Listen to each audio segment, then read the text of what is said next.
kiss for you.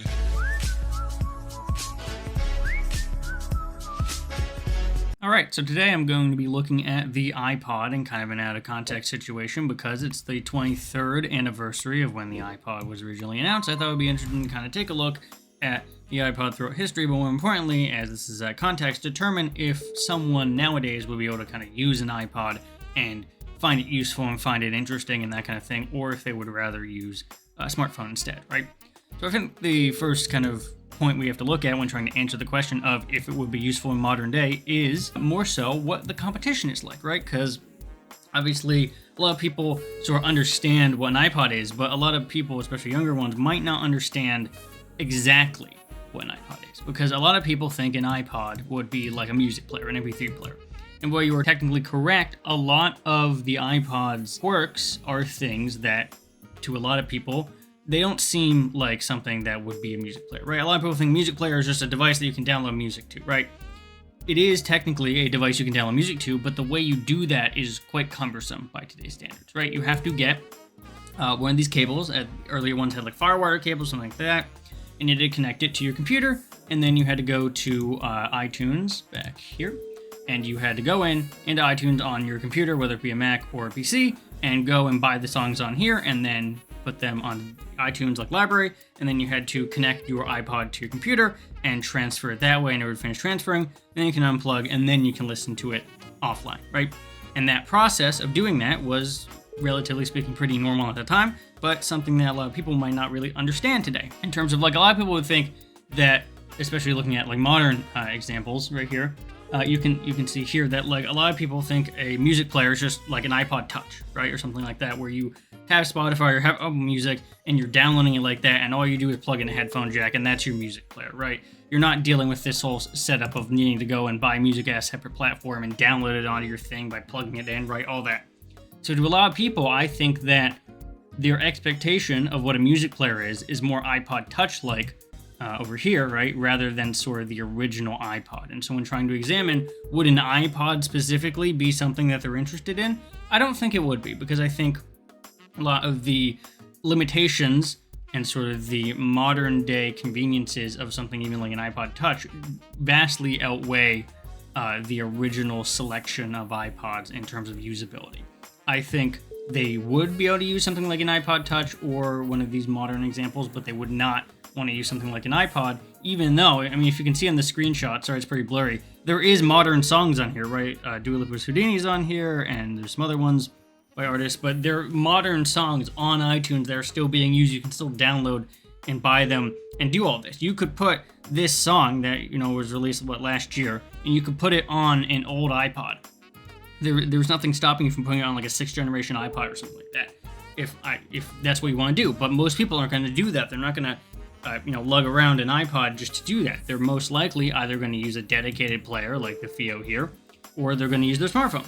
And so I think if we're looking at it from an out of context perspective, someone that doesn't have any of the history, that doesn't know any about this, and you hand them a 6th generation iPod, right, and then you hand them like a music player, like a Theo or something, they're going to, majority of the time, probably want the Theo. Now, this is an interesting example, and kind of what we'll get into, is the iPod, because it is inherently doesn't need all of the sort of expensive amplification and, audio components, can be quite slim. You're not dealing with a very large device, you're dealing with a relatively thin device and one that's, pocketable and all that, but obviously that comes with a concession.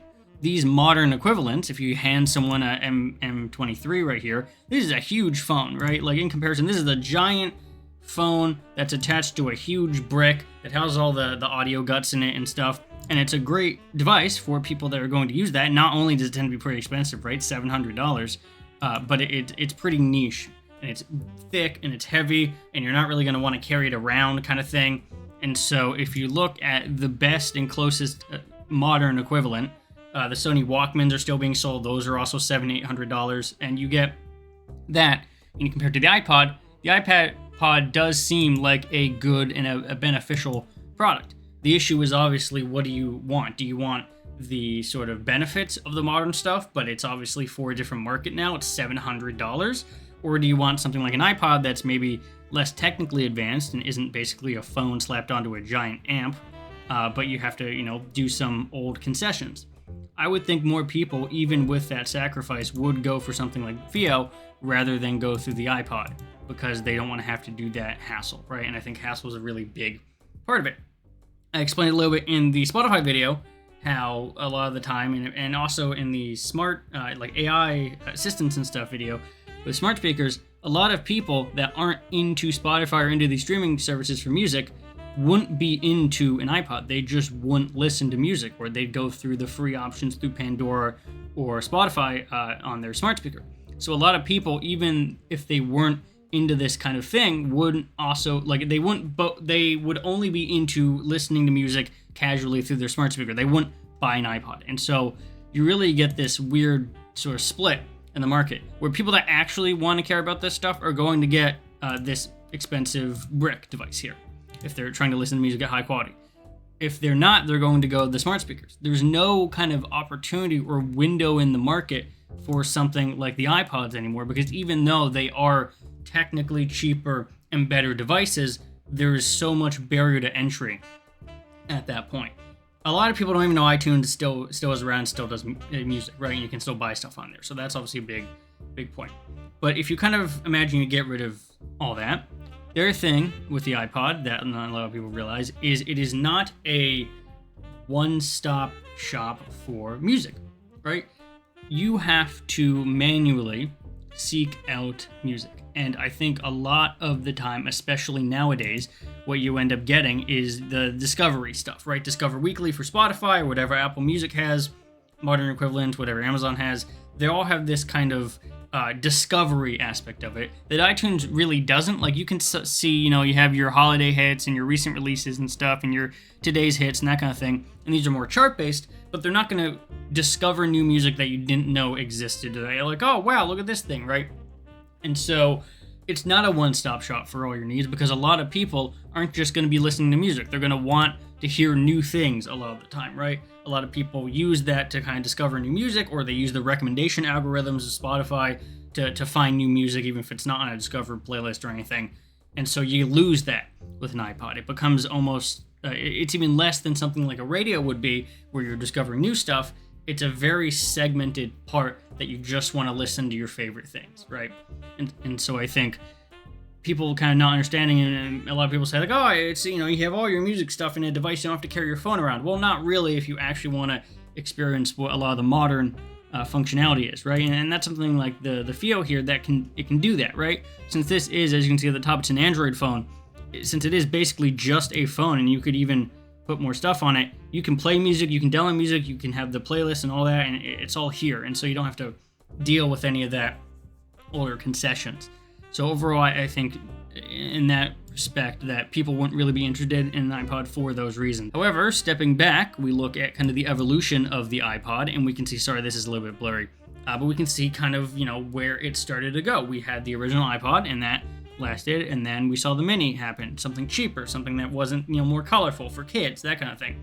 And that you can then see went in stuff like the Shuffle and the Shuffle 2 and the mini Shuffle, and that was basically just a player, and you could do the back forward stuff, but that was more of a pocketable, clippable thing. And then you had the iPod Touch, which then eventually led to the iPhone, right? And so, especially right around this time. And while they still sold the iPod Touch while the iPhone happened, eventually the iPhone, smartphones generally speaking, overtook that. And especially now, like, you can buy a 2022 iPod Touch, generally speaking, for like $200, and it's all the basic stuff, has a headphone jack, but because everything's moved on, it's not that useful, right? Because the Bluetooth on it's not that good, so you're not really going to want to use Bluetooth on it, and so you really just get a very poor imitation phone at that point for the modern stuff. And so you look at this chart here, and I like the chart because it also has the sales. Sorry if this is a little blurry, maybe I can zoom it out. Is that better? Not really. And you can see the sales. Now, they peaked in 2009. And 2009 is funny, in 2008, 2009 area, and that's funny because most of the older style iPods weren't around that time, right? The 2009 is like the 4th generation iPod mini, the 5th generation iPod mini that also did video and recorded video, as well as the 2nd and 3rd generation iPod Touch. And this was past when the iPhone happened. So these were still the best quarter sales for the iPod, was basically after the iPhone. And I believe that's because they had a lot of sales for this at the time, and it was cheaper than iPhone. A lot of people just wanted like a music player at that time. right? Obviously, we know that around the 2011 area, Spotify starts popping up, and then obviously things decrease from there because people can just use their phone and all that. But so it's been, 23 years, and so I tried to also look at, what's the sentiment around this? Because everyone's kind of at this time looking back and figuring out, okay, what was the sentiment around the iPod? It was pretty positive, generally speaking, and a lot of people like the iPod, but I think the sentiment around it is under the assumption that, oh, it's a music player for everything. And I think in modern context now, people think music player and they think, oh, like a single device, a dedicated device for music that serves all your music needs. The iPod isn't that, right? The iPod does not serve, you can't download music wirelessly to an iPod. That wasn't a thing. You had to plug it into this and had to download iTunes and buy your music and transfer it over. It didn't have any of that algorithmic stuff. It didn't even have, if you wanted to run headphones or whatever that maybe were more intense or required more power, you couldn't do that. And so there was a lot of things. Most of them didn't also include Bluetooth, I don't believe. It's possible later iterations did, but I'm pretty sure majority of these did not include Bluetooth. The iPod Touch may have included like an early generation of Bluetooth, because Bluetooth release, that's not useful. Bluetooth was commercially available, like 2009. So higher media quality files and that kind of thing. So it wasn't until like 2009 at the end there, which is where you see that increase. But that wasn't really until the kind of like ability for Bluetooth to really be a secure connection and things to be usable wasn't until pretty late on. So that kind of it hampered some things. But like overall, I think that's kind of the vibe people get here from it, is like it was a great device, but ultimately, especially in modern context, it wasn't a one-stop shop for everything. And that kind of hurt its longevity, right? There's still people that buy and sell iPods and stuff, but overall, it's a very much smaller market because you're not getting that connection anymore. You're not being able to find the new songs and find stuff that you might not be interested in. It's basically just a music player in the oldest sense, right? Similar to something like maybe a CD player would be, where you're not going to be having this ecosystem. It's more so a music player as a singular device rather than the music player as a music experiencing device, right? I hope that makes sense. It's not something that's going to be wide-ranging and experiential and social in any capacity. Like I think a lot of music nowadays is more social than this, where it's like, oh, did you hear the new album? Yes, of course, I downloaded it on my iPod kind of thing, and I'm listening to it with other people. Like you can have some of that, but it's a much less of an impact than it is nowadays, and I think that definitely hurts overall its legacy, because obviously, again, when people think about that, they're thinking about it as a universal thing, and it's not really that. It's not really the case. So hopefully that was interesting. Hopefully that made sense, and I'll see everyone in the next video.